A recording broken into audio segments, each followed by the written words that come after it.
এইচএসসিতে প্রাপ্ত রেজাল্ট যদি ভালো না হয় তাহলে আল্লাহ রাসূলের হাদিস অনুযায়ী তুমি ধ্বংসের দিকে এগিয়ে যাচ্ছ, কল্যাণের দিকে নয়। প্রিয় শিক্ষার্থী, মনে রাখবে এই শিক্ষা প্রতিষ্ঠানে শিক্ষা অর্জন করা তোমার বাবা মায়ের স্বপ্ন নয়।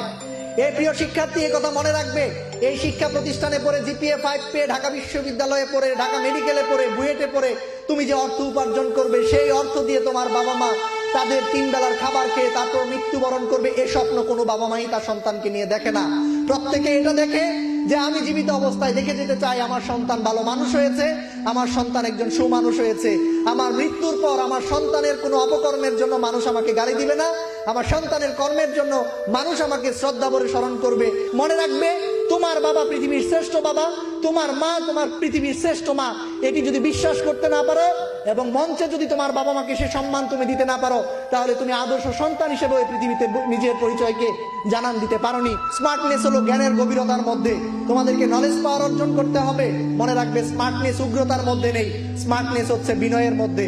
মনে রাখবে, ক্ষমতা প্রদর্শনের মধ্যে স্মার্টনেস নাই, মনে রাখবে বিনয়ের মধ্যে স্মার্টনেস রয়েছে। সময় প্রমাণ করে দিবে তুমি নিজেকে যোগ্য হিসেবে গড়ে তুলতে চাও, নাকি বেকারত্বের এই ভূমিতে তুমি নিজেকে বেকার হিসেবে, অযোগ্য হিসেবে সমাজের নষ্ট মানুষদের কাতারে তোমাকে দাঁড় করাতে চাও কিনা, সেটি সময় প্রমাণ করবে। সেটি তোমার আন্তরিকতা, তোমার চেষ্টা, তোমার যে পরিকল্পনা আছে সেটি কতটুকু বাস্তবায়ন তুমি করতে পারছো তার উপর নির্ভর করবে তোমার জীবনের সফলতা।